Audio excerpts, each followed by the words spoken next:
तीन दोस्तों की अलग अलग सोच। एक बार की बात है, एक राजा अपने सिपाहियों के साथ जंगल में शिकार के लिए गया। लेकिन अचानक बारिश का मौसम होने की वजह से आकाश में अंधेरा छाने लगा। राजा अपने महल से भटक गया और सिपाहियों से अलग हो गया। भूख, प्यास और थकावट की वजह से उस राजा की हालत बहुत बुरी हो गई थी। राजा बहुत परेशान हो गया, लेकिन कुछ वक्त बाद राजा को तीन बच्चे दिखाई दिए। तीनों बच्चे काफी अच्छे दोस्त लग रहे थे। राजा ने उन तीनों बच्चों को अपने पास बुलाया और कहा, क्या तुम मेरे खाने के लिए खाना और पीने के लिए पानी ला सकते हो? ये सुनकर तीनों बच्चों ने कहा, जी हम अभी घर जाकर आपके लिए कुछ लेकर आते हैं।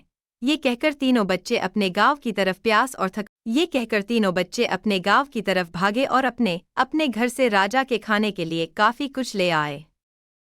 राजा बच्चों के जोश और प्यार को देखकर बहुत खुश हुए और तीनों बच्चों से एक सवाल पूछा, बच्चों मुझे आज तुम तीनों से मिलकर बहुत खुशी हुई है। तुम अपने जीवन में क्या करना चाहते हो, मुझे बताओ, मैं तुम्हारे लिए कुछ करना चाहता हूँ। बोलो तुम्हें क्या चाहिए?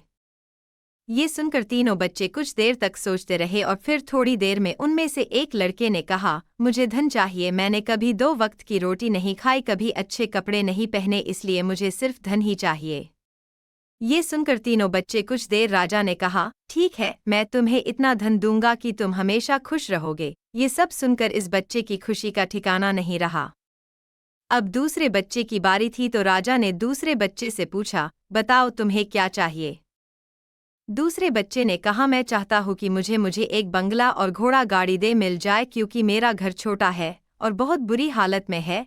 ये सुनकर राजा ने कहा, ठीक है, मैं तुम्हें बाला और घोड़ा गाड़ी दूंगा। अब तीसरे बच्चे की बारी थी तो राजा ने तीसरे से पूछा, बताओ तुम्हें क्या चाहिए? तीसरे बच्चे ने कहा, मुझे ना धन चाहिए और ना ही बंगला, मुझे आप ऐसा आशीर्वाद दीजिए कि मैं विद्वान बन जाऊं और शिक्षा पूरी होने के बाद अपने देश की सेवा करने के लायक बन जाऊं। जब राजा ने तीसरे बच्चे की बात सुनी, राजा तीसरे बच्चे से बहुत खुश हुए और राजा ने उस तीसरे बच्चे के लिए सर्वोत्तम शिक्षा का इंतजाम करवाया। तीसरा बच्चा बहुत मेहनती था, इसलिए दिन रात एक करके उसने पढ़ाई की और बहुत बड़ा विद्वान बन गया और सही वक्त आने पर राजा ने उसे अपने राज्य का मंत्री बना दिया। अचानक राजा को सालों पुरानी वो घटना याद आ गई। राजा ने मंत्री से कहा, कई सालों पहले तुम्हारे साथ जो 2 बच्चे थे, अब उनका क्या हाल है? मैं एक बार चाहता हूँ कि तुम तीनों से एक साथ फिर से मिलूं। एक काम करो, अपने तीनों दोस्तों को कल खान पर आमंत्रित कर लो। मंत्री ने अपने दोस्तों के पास ये संदेश भेज दिया। अगले दिन तीनों दोस्त राजा के सामने उपस्थित हुए। राजा ने कहा, आज मैं तुम तीनों को फिर से एक साथ देखकर बहुत खुश हूँ। राजा ने मंत्री के कंधे पर हाथ रख कर कहा, इनके बारे में तो मैं जानता हूँ, तुम दोनों मुझे अपने बारे में कुछ बताओ। ये सुनकर जिस लड़के ने धन मांगा था उस लड़के ने कहा, महाराज मैं बहुत परेशान हूँ, आपने जितना धन मुझे दिया था उतना धन पाकर मैं बहुत आलसी हो गया और मैंने बहुत सी बेकार चीज़ों में अपने धन को बर्बाद किया और मेरा बहुत सारा धन चोरी भी हो गया, इसलिए मैं आज उसी हालत में हूँ जिसमें आपने मुझे पहले देखा था।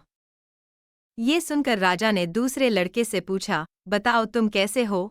दूसरे लड़के जवाब दिया, महाराज मेरा भी कुछ ऐसा ही हाल है, मैं तो अपने बंगले में बहुत खुशी और सुकून से रह रहा था, लेकिन कुछ वक्त पहले आई बाढ़ में मेरा सब कुछ बर्बाद हो गया। मैं भी उसी हाल में हूँ जिसमें आपने मुझे पहले देखा था। ये सब सुनकर राजा ने कहा, अब इस बात को हमेशा याद रखना कि धन, दौलत, संपत्ति हमारे पास हमेशा नहीं रहती, लेकिन ज्ञान और शिक्षा ऐसे अनमोल खजाने हैं जो हमेशा हमारे पास रहते हैं और इसे कोई चुरा भी नहीं सकता। अगर तुम शिक्षा में विद्वान बन जाओगे तो धन और संपत्ति अपने आप तुम्हें मिल जाएंगे।